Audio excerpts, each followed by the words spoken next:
Good evening. This is All Sports with LD coming back at you with another YouTube post from my YouTube channel.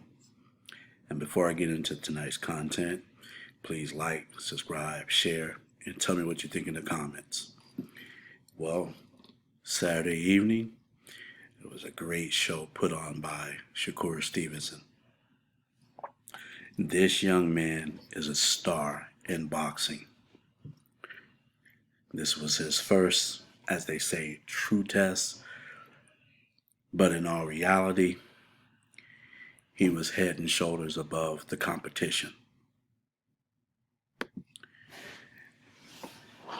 And as I watched the lead up to the fight, and they showed footage of Herring, and one of the things that immediately stuck out to me is that how much slower he was than Shakur. So I said up to myself, yeah, Herring's going to have some problems in this fight. So from round one, it was very clear that Shakur was the faster and stronger puncher. He actually got Herring off his game because Herring was surprised of the speed and the power coming from Shakur. Basically, Shakur pretty much stayed in front of Herring all night long. Whenever Herring would try to throw his right, Shakur would take a half step back and he would be out of punching range. And then as Herring missed, either by Shakur making a half step back or moving his head or blocking with his glove, he would immediately fire back with a counter.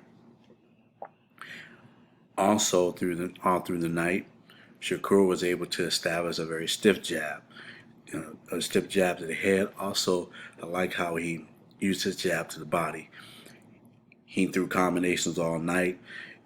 The combinations were very effective because what he would do is throw around the guard of Herring. Even though Herring had that high guard, Shakur was able to connect going around the high guard. And so you saw that all evening long. This was just a better fighter, a stronger, faster fighter.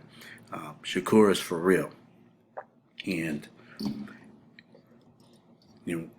what you notice throughout the fight, as I said, he maintained his distance at times, and he would always be in punching range, and he would fire his combinations off, and Herring would just put his guard up because there was nothing he could do. He actually was very gun shy because he realized the quickness and speed of Shakur. So even if he tried to throw, his jab or follow with a left hand, he would get caught with the counter. And so you see that Shakur stayed on the outside, pretty much neutralizing anything that Herring would throw at him. Then, as the fight wore on, Shakur stepped inside. Now, this was supposed to be Herring's bread and butter. He even said that to lead up to the fight. He wants to get on the inside, and this is where he's going to rough Stevenson up. Well, if you watch the fight, you saw Stevenson step inside and crowd Herring, and also great infighting, which I think surprised Herring as well. So he would smother the right hand that Herring would want to throw. Then also in the clinches, what you would see Shakur do on a normal basis was he would lift his right shoulder and right elbow to prevent and block the overhand left that Herring would try to throw when they're in the clinches. So he was doing that the entire fight, so Herring couldn't really land that punch. Then what I noticed that Shakur was doing while in the clinch, he was actually walking Herring back. He did it several times throughout the fight. And Stevenson just showed mastery of the ring. He knew where he was at all times. Even on the ropes, Herring couldn't land a big shot. So it was just this young man pulled out an array of different arsenal is in his bag of tricks. He was very comfortable in there and showed no fear. He was about business. And I just love the way he took care of business, and he rose to the occasion. While everyone on the media was criticizing him for his last fight, said he was boring, they got their money's worth last night. He came, he showed up, and showed out. This young man, like I said, is a star in the boxing world. Um, there are more things to come for him. I would really like to see him unify the 130 division. Hopefully his body can still carry the 130 for a while. I think, though, looking at his body frame, he may end up having to move up to 135. We'll see. As far as the former champion go, loads of respect for him. He's 35, so it's really considered old in terms of boxing. So, there's really nothing else that he can prove.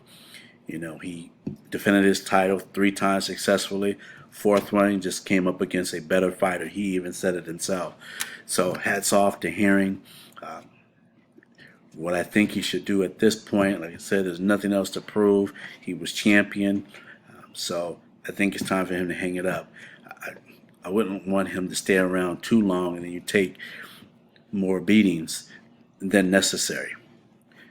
But overall, I really, really enjoyed this fight. The undercard was pretty good too. You had some stars in the making in the undercard. You have, I believe the young man's name is Xander, 19-year-old Xander Zayas. I was very impressed how skilled he was and how polished he was, even though there were some things he still needs to work on. But I was very impressed how polished he was at 19 years of age. Then, of course, you had Ali's grandson. Now, I didn't get to see that fight. I came in the tail end of the fight when it was over. Highlights, it seemed he did a pretty good job, although they did talk about he was getting hit with, I believe, the right hand. So there is something to go back to and work on. But overall, I thought it was a good undercard of what I saw. I was very impressed, very satisfied, very happy with the outcome. So that's all I have for now. Until next time, have a good one.